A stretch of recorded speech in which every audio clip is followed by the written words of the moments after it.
Hello, everybody, and welcome to another episode of Synergy, because for every halfway original idea, there's a studio willing to do it again, and again, and again. And a little bit extra, sometimes even. Cries and Fast and the Furious. Anyways, I'm Cody, aka the Scarlet Troll. And I'm Greg, aka Greg. And this is a series based on the fact that lots of movies that come out are somehow connected to a movie that's already come out. So now we look at the ones that already came out in anticipation of the ones that are coming out. That's terrible. Yes. That's a terrible breakdown. Yeah, but it's concise and it gets the point across. That was not concise. It's like the sixth one of these. You'd think I'd have it down by now. It's concise enough for anyone who got past middle school English class. I guess. So there's a new The Crow movie coming out, and initial reactions have called it horrible and unwatchable. Which is very endearing. Yeah, look, maybe it's just us, but that just makes me want to watch it more. Yeah, God almighty, it really is a thing of the more batshit a movie sounds, the more interested we are in it, which is a weird curse? Do we want to call it a curse? I'd call it a curse. There's definitely something messed up about watching the Rotten Tomato score plummet and think, ooh, what's going on here? You see garbage, I see opportunity. We are not the same. Oh, there's all these Rotten Tomatoes everywhere. There's just so many Rotten Tomatoes. These look edible. Anyways, since there's a new The Crow coming out, we figured we should look back at the original 1994. God, this movie's as old as we are, just about. Yes, it is, actually. Well, hold on. When did it exactly come out? May 10th. I am 3 months older than this movie. I am less than a month older than this movie. Unless you consider that the movie was probably already done a few months in advance. Yeah, fair. I don't know if it was, though, so... Then I am 3 months older than the initial release of this movie. My god, this is what was hip when we were just... When we were entering the world and not knowing what craziness awaited us. I'm just hearing Jesse Eisenberg in my head going... Ding, ding, ding, ding, ding, ding, ding, ding, ding, ding, ding, ding. It just makes me want to turn around. Turn around. Don't make me turn this YouTube channel around. This YouTube channel is now a Honda Odyssey. So, you know the really funny thing? Obviously, I'm a big superhero movie fan, I'm a big comic book fan, and that tends to be, I'd like to think of it as my area of expertise when it comes to movies in particular. This is the first superhero movie we've done for Synergy. Wow, that's... And of all things, too. It's The Crow, starring the late great Brandon Lee, and directed, of all people, by Alex Proyas, which, funny thing, last time on Synergy, I made the comment that I was really grateful I would never have another excuse to talk about the movie Knowing, starring Nicolas Cage. Well, guess who directed that? Oh, no. It was Alex Proyas. Oh, God. That Knowing is straight nightmare fuel. I don't understand how you can be scared of that movie. I wasn't scared of it, but it's parts of the movie popped up in my brain as I was sleeping. I'm just like, this movie didn't scare me, but the ideas of the things happening did. Huh. As unlikely as a lot of them are. Not important. Oh god, this is already more time than I wanted to spend on Knowing. Yeah. Apparently the man also directed a few music videos, too. And iRobot. And, really? Yeah. Okay. Alright. And then most recently Gods of Egypt, which... Yeah. Oh my god, that looks so bad. Yeah. What do you mean Chadwick Boseman is in this? What do you mean Gerard Butler was in this movie? Yeah. Oh god. Okay, let's move on. Yeah, let's. So this is based on a comic book written by James O'Barr. It's about a man where he and his fiancée are viciously murdered the night before Halloween, known as Devil's Night. And a year later, Eric Draven, the boyfriend, rises from the grave and starts taking revenge against the criminals responsible for their deaths. And this is fun. Wise from your grave. Altered Beast. Yeah. What are you doing here? No, this movie is actually pretty fun. Yeah, no, it's fun to watch. It's actually kind of a downer, especially considering... Let's clear the elephant in the room. Brandon Lee, son of Bruce Lee, and the star of this movie, playing Eric Draven, very tragically died on set during the filming of this movie. There was an accident involving a firearm on set where the barrel wasn't checked for obstructions, and Ooh, okay. because there were scenes where the gun was going to be shot from close up, the prop crew made their own dummy cartridges by taking bullets from live rounds, getting rid of the powder charge but keeping the primer, then putting the bullets back in. Okay. And I guess there was still a bullet stuck in there because I'm not a firearms expert, but apparently there was still a bullet, and... Isn't this basically a one-to-one of what happened on Rust? I don't know about one-to-one, but it is a very unfortunate parallel. Yeah, holy shit. I mean, you gotta remember, back in the old days, the primary way of faking shooting someone with an arrow or something similar was to put them in a very heavily padded vest and actually shoot them with an arrow. Damn. Hollywood's a dangerous game, man. Yeah, no kidding. Messed up. Quite. That's pretty metal. Yeah, so functionally the bullet was fired with the same force as if it had been a live round. So, Damn. Yeah. Unfortunately, that mortally wounded him. He passed away. The decision was ultimately made to continue the movie anyway. Lee himself only had roughly 3 days of filming left, and they actually used his stunt double, Chad Stahelski, as a stand-in, along with digital face replacement, to superimpose Lee's face. As far as I know, this isn't the first use of this technique, but it is definitely one of the earliest. I was going to say, that if considering this came out in 94, that's got to be early days of that technology. Yeah, that's an interesting, very grim necessity. Yeah. Yeah. Also worth noting, his stunt double Chad Stahelski would later go on to be the director of John Wick. Ha! No kidding! Yeah. That's really something, honestly. With the lens of that, I have a much better understanding for why everybody is very protective over this movie, and why everybody is very upset about the remake, or readaptation, coming out. Okay. Because this one's got a certain... personality? It's got an aura. It's got that flair that you can't... That je ne sais quoi. It's got that je ne sais quoi, you know? I hate to say it, because it's such a nondescript thing, but it's got that spark that I'm not saying no modern movies have, but feels much more distinctly 80s, 90s. Yeah.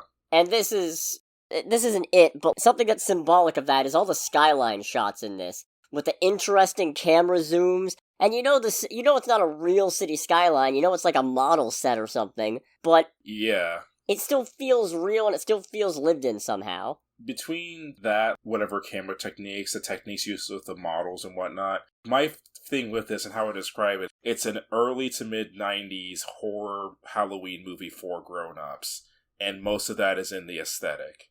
Because I think the aesthetic of the movie is the thing that's paramount in it more than the characters themselves, when their personality and their drive.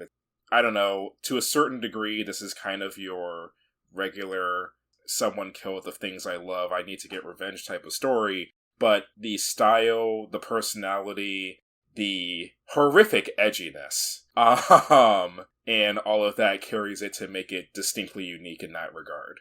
I'm sure it's positively gauche to compare this to Batman, but I'm gonna do it anyway because that's the most immediate... No, I was getting ready to say it's like, I get Batman vibes from this, but I was like, no, that doesn't sound correct.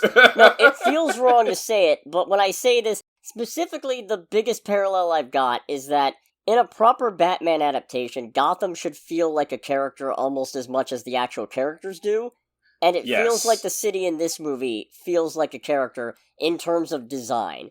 It's just, the location design and the set design is so goddamn good at instilling this grimy, edgy, just unpleasant setting.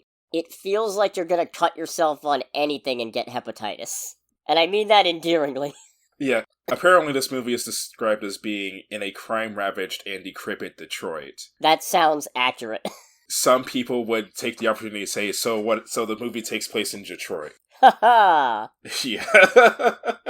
No, honestly, I agree with you on that, because like I said, I was thinking, I'm getting Batman vibes from this movie, but I couldn't tell what, and then when you described how, ideally in Batman, Gotham is as much as a character, I think that's what it is for me in this, because the city definitely has character elements of its own, even if it's not exactly a living, breathing thing. It still very much has a distinct style and personality in this film, And at a certain point, I did kind of think with this movie, is like, if you didn't tell me otherwise, and I didn't know that this wasn't a DC superhero, I would genuinely think that this took place in Gotham City. Yeah, I could very easily see the Crow being an auxiliary Bat family member or something. Yeah. But also, God, it's really tragic that Brandon Lee passed away on the set of this, because his acting in this is really good. Oh, yeah. No, I had to stop myself from saying the normal thing. He's killing it. Yeah. There, I did it. Wait, nope, that's not the right phrase to use here. I was very pleasantly surprised. The character is very lively for being a man who's been dead for a year. This is the liveliest zombie I've seen in a long time. He's a real treat. He's having a real fun time. Yeah.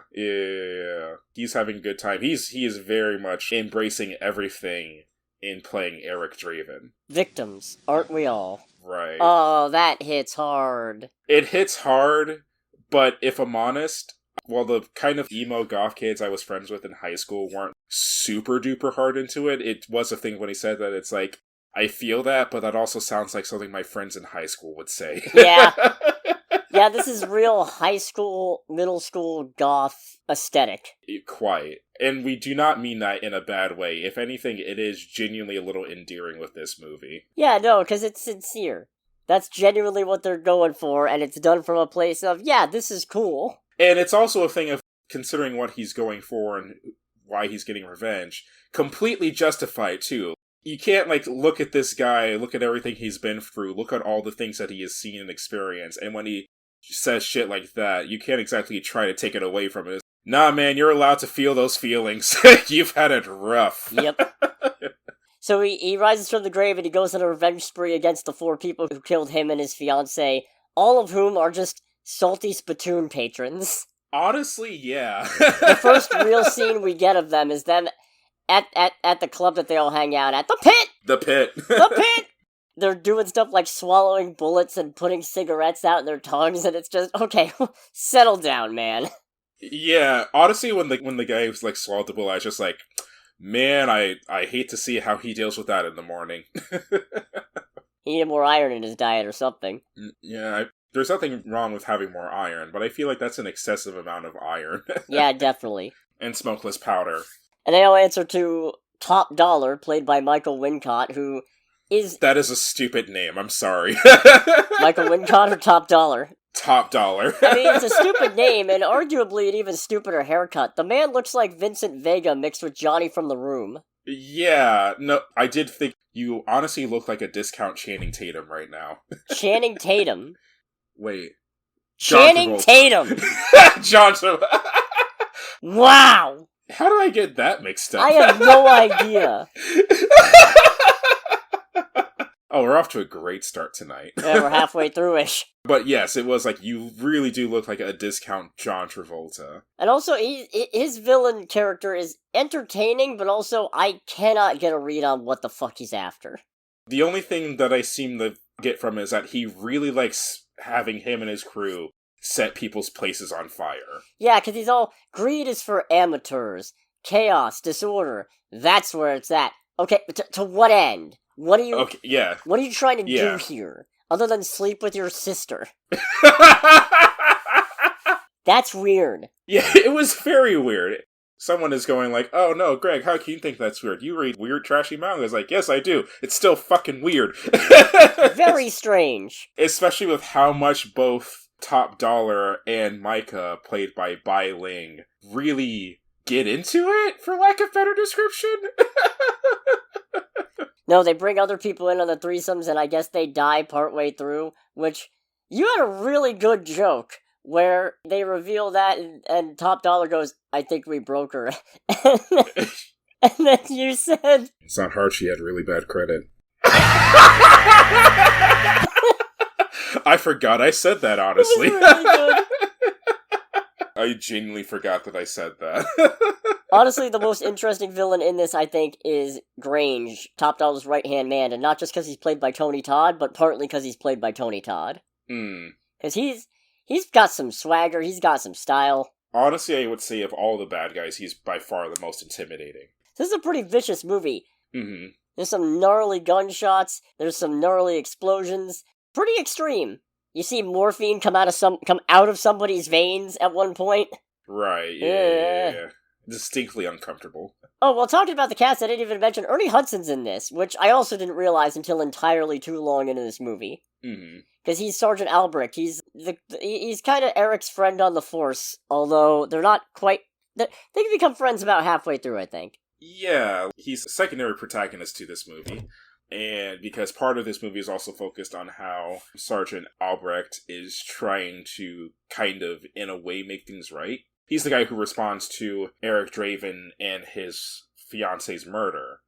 And I don't quite remember exactly what happened, but I guess like the whole thing, the investigation goes awry, and he's demoted back down to being a beat cop because of it. And part of why he got demoted is, I guess, because his boss is a prick and said, "Why did you move this clearly dying woman before I said so?" Yeah, because she's dying, and I could have killed her if I had moved her. That was something else to watch. Yeah. Soundtrack's interesting in this, too. It is. It's very 90s. Pantera's in it. Pantera is in it in full force. I remembered I wanted to look up the soundtrack for this, but I never got a chance to actually sitting down and listening to it, because it was a thing of, man, this is the most 90s alt metal and nu metal I think I've listened to in a while. I mean, they got The Cure, they got Stone Temple Pilots, 9 Inch Nails, Rage Against the Machine. Yeah. And even then, the original score itself is also pretty good. I'm not a musicologist by any stretch of the imagination, so I'm not really one to comment, but I think my favorite bit of music is when he first pulls himself out of the grave and he's stumbling around and working his way back to their old apartment, because it's really echoey and haunting and sad. Yeah. It just does a great job of really painting the emotion in the scene that he's going through. And yet, for some reason, I keep inserting ill-fitting music in this movie in my head. Really? Yeah, like when he's flashing back to better times with his fiancée. And boy, howdy, the trauma flashbacks in this are really disorienting to watch. There's so many white flashes, I'm glad I'm not prone to seizures, cause... Yeah, for real. Oh boy. No, it was bad. It's pretty bad. But during some of those sequences, all I could hear was Semi-Charmed Life, so it was just do-do-do. I'm imagining just the thing they do in like a lot of like movie trailers and whatever, where it's like you just hear it echoing slowly from the background in your regular traditional horror trailers, like do. No. Actual just Semi-Charmed Life. Oh, just in full speed. Yeah, just straight up third eye blind. Nice. Very good. Also, I was half expecting the 1812 overture, when he sent T-Bird to his death in that exploding car. Whichever the music is that goes da-da-da-da-da-da-da-da-da, from, like in V for Vendetta. Yeah. Yeah, that is the 1812 overture, which I can understand that. But that's just a me problem. I have a real insert other music in the scenes in my head kind of thing. I usually have a edit music to make it better for me, but probably worse for everyone else in my head type of deal instead, which is why I'm not a professional score maker. Yeah, if I worked on music for a movie, there would be entirely too much licensed music, too expensive. And a lot of it being probably a little bit too meta as well. Yeah. This movie taught me a new word. Saprophyte. Oh, that was a word. Yeah, apparently it's a plant, fungus, or microorganism that lives on dead or decaying organic matter, and the only reason I know that now is because one of the guys who Eric ends up killing, Tintin, calls a pawn shop owner that. Oh, right, that's right, he does call that. That was a thing where when he said that, it's like, man, that's a big word for you, I'm surprised you know that. So he does take them all out one by one, and he ends up kinda, sort of, not quite getting Top Dollar on his list, because when he goes to kill the last guy, Top Dollar uses him as bait, essentially, which actually leads to, I barely remember Skank, but he did have a great line of, I feel like a little worm on a big fucking hook. That was a good bit. That was a good line, it's just like, real shit, that. Man knows the score, I respect it. At which point, Top Dollar just goes like full fucking crazy cowboy. He is just eating up that scenery, num num num num num. Yeah, for real. So another shootout happens. They figure out that the crow that's been following Eric around is linked to his immortality. I'll admit, I kind of zoned out partway through because he does lose his invulnerability at one point. and at first I assumed it was because he just completed his technical mission, and he'd Right. gotten all revenge on all the people he needed, so he no longer needed to be invulnerable. It's actually because Grange managed to injure the Crow. Right, yeah. So that's on me. I was not paying attention, apparently. I don't know how I zoomed out there. And just in case someone gets confused in the sauce there, the literal crow animal, not Eric Draven as the crow. Not that it stopped him or me from making jokes about The Raven by Edgar Allan Poe. Yeah. So they end up getting into a church shootout with Johnny Vincent Vega and Hot Topic Elvira. I forgot that's what you called her. And it's just thinking, huh? Yeah, I guess. With, I guess, more incest? Oh, right, the whole reason that he ends up going after Top Dollar too is because Top Dollar kidnaps this girl that he and his fiancée used to look after, who's in most of this movie. And she's even the narrator at the start, but I kind of forgot. Right, yeah. She's fine in the movie, just, I don't know, not my main concern. Especially because in a good bit of the movie, she's shown that she is capable of, air quotes, taking care of herself. Because after Eric and his fiancée were killed, her life just kind of went all topsy-turvy. Because her mom's a druggie. Her mom's a druggie and kind of sucks. So she has to kind of do a lot of shit on her own. Kinda. So like, yeah, by kinda, I mean everything. Yeah. For the majority of the movie, up until her mom comes around, I'm just like, it's unfortunate that you are so adept at taking care of yourself. But still has to be kept from, skating out in the traffic and getting hit by a car. Right. So shootout happens, then leads to a big fight on the roof of the church between Top Dollar and Eric. Eric ends up getting one over on him by transferring all of Shelley's pain that he now remembers because he talked about the incident and what happened with Sergeant Albrecht. Top Dollar ends up falling, and then he ends up getting impaled on a gargoyle. Yes, which seems oddly fitting for some strange reason. Yeah, when I first saw that church, all I could think was just the Batman 1989 theme. Yeah. Another example of ill-fitting music. Mm-hmm. So then, Eric returns to his own grave, reunites with Shelley, and hopefully finds peace, except for the fact that they made 4 sequels.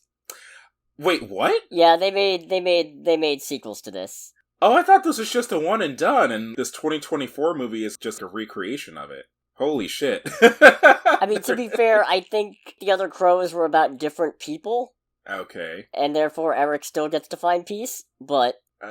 Okay, sure. Let's see, did all these get theatrical releases? Okay, so the second one was released in theaters, the third one, direct-to-video. Movie 3 was direct-to-video on a limited run, and Wicked Prayer was direct-to-video. Wicked Prayer had a 1-week theatrical release. Oh, did it? In Seattle. In Seattle! Does the movie take place in Seattle? I don't know. That's silly. Okay. What do you mean Danny Trejo's in this movie? Oh, God. We're not getting into the sequels. No, please no. But I can see why they tried, because on a $23 million budget, it made $94 million at the box office. A little bit ghoulish considering the lead actor died, but I mean, Hollywood and ghoulish are kind of like peanut butter and jelly. Yeah, just a tad. They don't have to go together, but they so often do. Yeah, for usually not great reasons, in all honesty. But all in all, I found this to be a stylish, fun movie. Not fun in, the literal sense, but fun in the this is entertaining sense. Right, yeah. And I can't wait to see how the remake apparently fucks it all up. I'm looking forward to that in a really weird way. Sorry, not the remake, the second adaptation. Very important. Right. I feel like I'm missing a lot here, but I also feel like I've covered everything I wanted to. Yeah, there's more to this movie than what we've said. And I would say it's worth watching just to experience it as well, because there is a good bit of, drama, use of character elements and whatnot, and other fancy movie things whose actual phrasing I cannot remember right now. But it's worth watching. We've definitely missed out on a lot of details, but if you're looking for the nitty-gritty, that's kind of it. Definitely, as well, like Cody said, curious to see how this remaster fucks it all up. I guess we'll find out. You're quiet. But anyways, thanks for watching, everybody. Make sure to like, comment, subscribe. Let us know what your favorite thing about The Crow is in the comments. Mm-hmm. Next time, I still don't know exactly what it is, but I've narrowed it down to one of two things. You're either getting bugs or bots. I'll let you figure out what that means. Right. Anyways, bye. Goodbye.